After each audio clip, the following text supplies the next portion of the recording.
નમસ્કાર, સ્વાગત છે આપનું વીટીવી ન્યૂઝમાં મહામંથનની સાથે હું છું રાધા। મહામંથનમાં આજે બે મહત્વના મુદ્દા પર ચર્ચા કરવી છે। પહેલો મુદ્દો જેના પર વાત કરીશું અને મુદ્દો કે જ્યાં શરમને પણ શરમ આવી જાય, જ્યાં ગંદકીને પણ એવું લાગે કે કદાચ આનાથી વધારે ગંદકી ક્યાંય નહીં હોય। જી હા, હું વાત કરી રહી છું એઝાઝ ખાનનો એક શો હાઉસ અરેસ્ટ કે જેની વાતો તમે 1 થી 2 દિવસમાં ઘણી બધી સાંભળી હશે।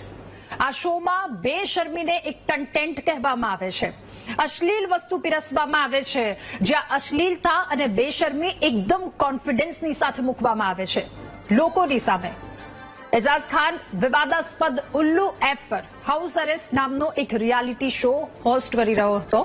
હવે હતો કહી શકીએ, તાજેતરમાં એક શોના કેટલાક વિડીયો સોશિયલ મીડિયા પર વાયરલ થયા હતા, જેમાં મહિલા સ્પર્ધકો પોતાના કપડાં ઉતારતી જોવા મળી હતી।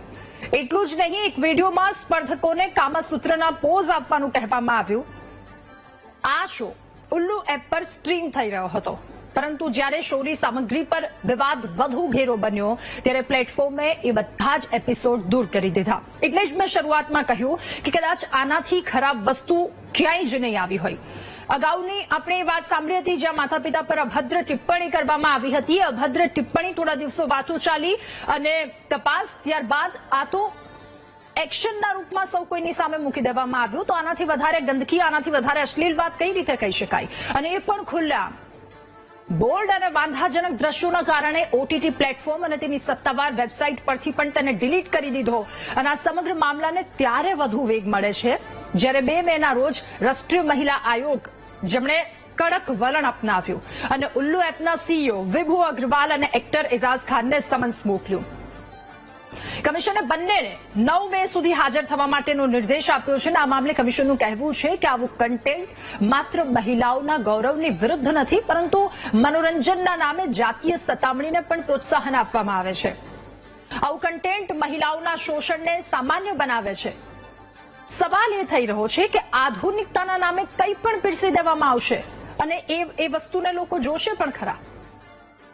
ઓટીટી પ્લેટફોર્મ કે જ્યાં બધી જ વસ્તુ આવી રીતે મૂકવામાં આવે છે, એક મોડર્ન થઈ રહ્યા છે, મોડર્ન જમાનાની સાથે આપણે સૌ કોઈ આગળ વધી રહ્યા છે, તો આ વાતનું ગૌરવ લેતા લેતા ક્યાં આવી બધી વસ્તુ પીરસવાનું શરૂ કરી દેવામાં આવ્યું, કે આ બધી વસ્તુ લોકોની સમક્ષ મૂકવામાં આવી।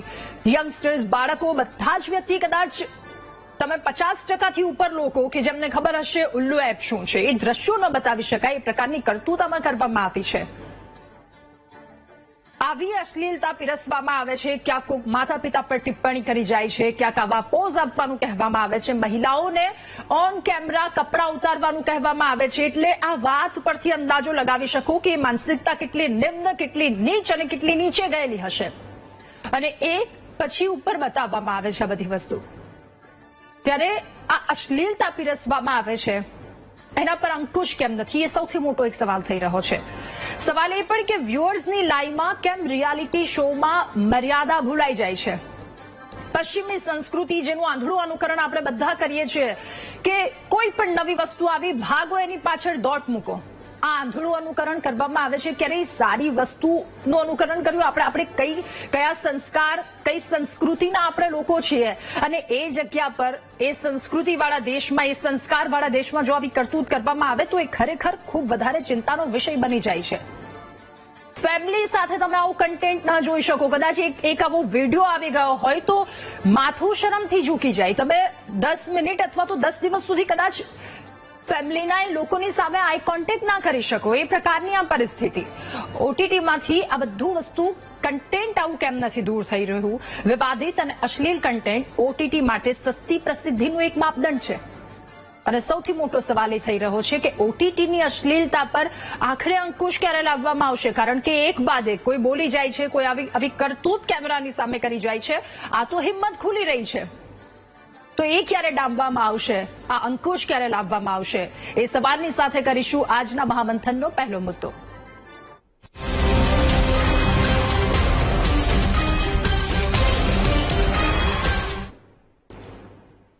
ત્યારે રિયાલિટી શોના નામે કંઈ પણ પીરસી દેવામાં આવે છે, લોકોની સમક્ષ કંઈ પણ મૂકી દેવામાં આવે છે। આવનારા ભવિષ્યની ચિંતા અહીંયા થાય છે, કારણ કે બાળકો સુધી આ વસ્તુ પહોંચી જાય છે। ઉલ્લુ એપ અથવા તો યુટ્યુબ પર આ બધી વસ્તુ મૂકી દેવામાં આવે છે તો એ આવનારા દિવસો માટે ચિંતાજનક વસ્તુ છે, જેના પર કામ કરવું ખૂબ વધારે આવશ્યક છે, જેના પર માપદંડો લાવવા, જેના પર અંકુશ લાવવા ખૂબ વધારે આવશ્યક છે. અને આજે આપણી સાથે ગેસ્ટમાં જોડાયા છે ચિલ્કા પ્રીત, અભિનેત્રી છે. ચિલ્કા, આપનું ખૂબ ખૂબ સ્વાગત છે મહામંથનમાં. આપે ઓટીટી અશ્લીલતા અને એઝાઝ ખાનનો આ શો આપે સાંભળ્યું તો હશે જ કે કેવી કરતૂત કરવામાં આવી, કેમેરાની સામે સ્ત્રીઓને કપડાં ઉતારવાનું કહેવામાં આવે છે. પહેલા તો આપ આ મુદ્દા પર શું માનો છો? આપનું શું કહેવું? બહુ બેઝિકલી કહેવા જઈએ તો આ જે મુદ્દો છે ચર્ચાનો વિષય તો છે જ, કારણ કે હમણાં ઘણા સમયથી ઓટીટી પ્લેટફોર્મ પર આવું બધું કંઈક ને કંઈક શરમજનક પીરસવામાં આવે છે અને લોકો એને એન્ટરટેન કરે છે. ક્યાંક ને ક્યાંક ઓડિયન્સ પણ એના સપોર્ટમાં છે, કારણ કે વ્યુઅરશિપ જ્યાં સુધી વધશે ત્યાં સુધી આ વસ્તુઓ થવાની છે. એટલે મારા હિસાબે સૌથી પહેલા તો એની પર કંટ્રોલ કરવાની જરૂર છે. કોણ અને પરમિશન આપે છે, કોણ કેવા લોકો છે જે આ સેન્સર હોવા છતાં પણ ઓડિયન્સ સુધી આ વસ્તુ પહોંચી શકે છે. એટલે આ ખરેખર બહુ શરમજનક વાત કહેવાય. ઓકે ચિલ્કા, સવાલ એ પણ કે જે આમાં કન્ટેસ્ટન્ટ હતા એની સાથે ક્યાંક વાતચીત અથવા તો એને પૂછવામાં આવ્યું તો એણે પણ એક વાત કહી કે આ બધી વસ્તુ ત્યારે કરવામાં આવે છે જ્યારે લોકો બહોળા પ્રમાણમાં વસ્તુ માંગે છે. એટલે જ્યારે લોકો માંગે છે ત્યારે આ બધી વસ્તુ વેચાય છે અને એટલા માટે કરવામાં આવે છે. પરંતુ આ સમાજ માટે કેટલું, આપણા બાળકો માટે આ બધું કેટલું ઘાતક છે? જે રીતનું આપણું કલ્ચર છે, જે રીતનું આપણું ટ્રેડિશન છે, એ હિસાબે જોવા જઈએ તો આ બહુ જ આપત્તિજનક કિસ્સો કહેવાય. કારણ કે જો એવું નથી કે ક્યાંય સારા કન્ટેન્ટ નથી હોતા. વસ્તુ એ છે કે ઓટીટીના પ્લસ પણ પોઈન્ટ છે અને માઇનસ પણ પોઈન્ટ છે. હવે તમે જેની સાથે ચર્ચા કરી હોય આઈ ડોન્ટ નો, બટ ઓટીટીમાં એવું છે કે દરેક આર્ટિસ્ટને, એક સ્ટ્રગલર આર્ટિસ્ટને ક્યાંક ને ક્યાંક પ્લેટફોર્મ મળતું રહે છે કે એક સારા પ્લેટફોર્મ પર કામ કરવા માટેની એક તક હોય છે.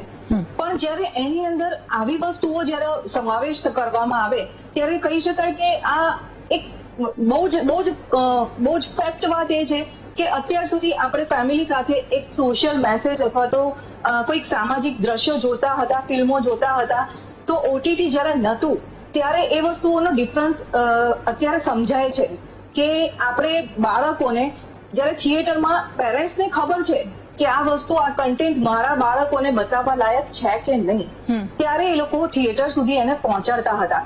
હવે ઓટીટી એવું પ્લેટફોર્મ થઈ ગયું છે કે જે ઘરે ઘરે છે અને અત્યારના બાળકો ખૂબ જ એડવાન્સ છે. અત્યારના ટીનેજર્સ કહી શકાય, એ લોકોની ડિમાન્ડ પણ એવી બધી હોય છે કે તમે જેમ જોયું હશે અત્યારે છેલ્લા કેટલા સમયથી આપણે ટીનેજર્સ માટે કંઈક ને કંઈક એવા અલગ અલગ નવા ન્યૂઝ સાંભળતા જ હોઈએ છીએ, જે જોતા હોઈએ છીએ, જે લોકોની ડિમાન્ડ હોય છે. અને એવું નથી કે એ ડિપેન્ડ છે આપણા ફેમિલી, આપણા ટ્રેડિશન અને સમાજના આપણે જે રહીએ છીએ એની પર એક બહુ મોટો વિષય છે ચર્ચાનો કે આ વસ્તુ ખરેખર આની પર એક રોક લગાવવાની જરૂર તો છે જ.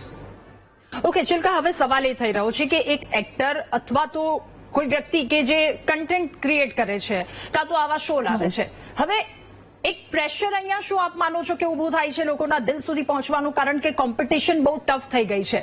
પાંચમા ઘરે જાઓ તો ત્યાં એક કોન્ટેન્ટ ક્રિએટર હોય છે અને હવે આગળ શું લાવવું, અથવા તો એક મર્યાદિત જ્ઞાન હોય છે કાં તો એનાથી વધારે એમની પાસે જ્ઞાન નથી હોતું, એટલે પછી છેલ્લે કંઈ પણ કરી દેવામાં આવે છે. શું એવું લાગે છે કે એના કારણે આ બધી વસ્તુ થાય છે? 100% કોમ્પિટિશન એટલી બધી વધી ગઈ છે. એટલે જ્યારે એવું કહી શકાય કે ઓટીટી ઉપર અત્યારે પ્લેટફોર્મ પર ટકી રહેવા માટે થઈને એવા કન્ટેન્ટ પીરસતા હોય છે લોકો કે એનાથી એ લોકોની ટીઆરપી જળવાઈ રહે. તો એના માટે એ લોકો કોઈ પણ લિમિટ સુધી જઈ શકે એવું અત્યારનું જે પિક્ચર છે એ દેખાઈ રહ્યું છે. ઓકે, હવે સવાલ આપને એ પણ પૂછવો છે કે આપના મતે એક માપદંડ શું હોવા જોઈએ, એક રેખા શું હોવી જોઈએ કે આનાથી બહાર નથી જવાનું? માપદંડ, જો આમાં એક વસ્તુ છે, એવું નથી કે પહેલાના સમયમાં એવી ફિલ્મો નથી, પહેલાના સમયમાં એવું કંઈ નતું કે જે આપણે જોઈ નથી શકતા. ઓટીટી પ્લેટફોર્મ એટલું બધું વાસ્ટ છે કે એક તો આપણે હવે અત્યારે ટીનેજર્સ એવા છે કે આપણે એ લોકોને પણ કંટ્રોલમાં ના કરી શકીએ. બાળકોને આપણે અત્યારે મોબાઈલ એવી વસ્તુ છે કે તમે એને હાથમાં આપી શકશો કારણ કે એજ્યુકેશન એની પર છે. તો એ લોકો એટલા એડવાન્સ છે, એ લોકોની પાસે એટલી એડવાન્સ ટેકનોલોજીનો નોલેજ છે કે એ લોકો આ બધી વસ્તુઓ જોવાના જ છે. વસ્તુ એ છે કે જે લોકો આ ઓટીટી પ્લેટફોર્મ પર આવા કન્ટેન્ટ પીરસતા હોય છે, એ લોકોએ ખરેખર સમાજનો વિચાર કરીને અને એની પર જ ફિલ્મો બનાવવી જોઈએ. એવું નથી કે ટીઆરપી ટકાવી રાખવા માટે થઈને તમે કોઈ પણ વસ્તુ પીરસશો તો તમે ટકી શકશો. તમારી પાસે 1000 એવા કન્ટેન્ટ છે જેને લોકો સુધી પહોંચાડી શકાય છે, જે લોકો જોઈ શકે, માણી શકે.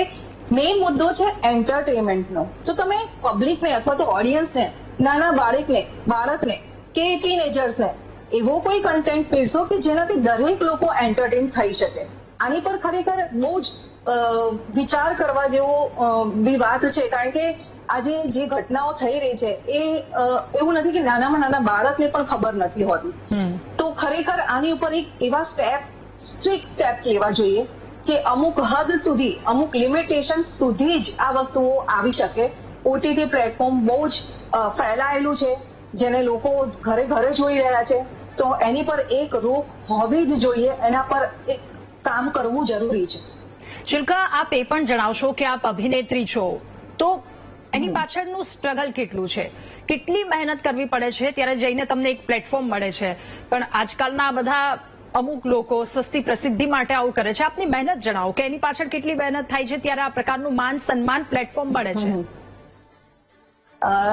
અત્યારના આધુનિક યુગમાં તો એવું કહી શકાય કે હવે જે આર્ટિસ્ટ જે પહેલા સ્ટ્રગલ કરતા હતા, જે લોકો એક નાના લેવલથી ઉપર સુધી પહોંચ્યા છે, એ લોકો માટે આ વસ્તુ બહુ જ અઘરી હતી. અત્યારે કહી શકાય કે એડવાન્સ ટેકનોલોજી એટલી બધી છે કે તમે જોઈ શકો છો, ઇન્સ્ટાગ્રામ છે, રીલ્સ છે. હવે તો એકચ્યુઅલી ઇનફેક્ટ એવું થઈ ગયું છે કે તમારે કોઈ પણ પ્લેટફોર્મમાં જોડાવું હોય તો તમે રીલ્સ થ્રુ તમને અત્યારે એવું પૂછવામાં આવે છે કે ઇન્સ્ટાગ્રામ પર તમારા ફોલોઅર્સ કેટલા છે. તમારું ટેલેન્ટ કોઈ કામનું નથી, પહેલી વસ્તુ આ.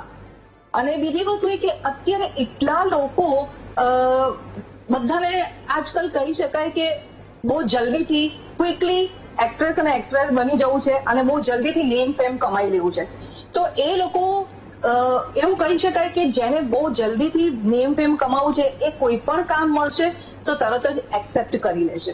પછી એવું નહીં વિચારે કે આ કન્ટેન્ટ મારા યોગ્ય છે કે નહીં, અથવા તો હું જે કામ કરી રહ્યો છું અથવા કરી રહી છું એનો ઇમ્પેક્ટ મારા ફેમિલી પર અથવા તો સમાજ પર શું પડશે. એટલે કહી શકાય કે એક્ટર માટે સ્ટ્રગલ બહુ જ છે, પણ ધેટ ડઝન્ટ મીન કે તમે કોઈ પણ રસ્તો પકડીને ત્યાં એ લેવલ સુધી પહોંચી શકો.